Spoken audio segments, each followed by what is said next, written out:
გამარჯობათ, მე ვარ გიორგი. მინდა მოგიყვეთ ერთი ძველი ნამდვილი ამბავი. ერთი ავტობუსის ძღოლი იყო. ძველი დროა კომუნისტების დრო და ზუსტად არ მახსოვს რომელი ავტობუსი, პავზებიო, რაღაცა ის ძველი ავტობუსები იყო მაშინ და ყავდა ამ კაცს ეს ავტობუსი და იყო რაღაც ხაზზე დანიშნული სოფელი ქალაქ რომ რაღაცა მიმართულებით და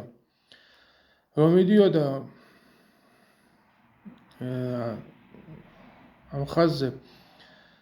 გზავრები თუ ვინმე შეხვდებოდა ყველას ისვავდა ამ ავტობუსში ყველას უჩერებდა ხო ეს ავტობუსი ახლა არც ისე დიდი იყო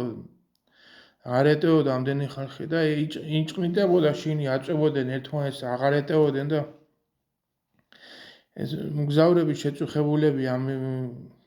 უადგილობითი ამ ძღოლს შეშივლეს რომ რა იყო შედალოცვილო აქო ვაჩერებო და ამოხავს ეს გზავრები სუნთქვა შეგვეკრა ვეღარ სუნთქავ თუ აღარ არის ადგილი ხო ხედავდა ეს მძღოლი ეუბნება თქვენ რო სუნთქვა გეკრებათო მაშინ სუნთქავ მეო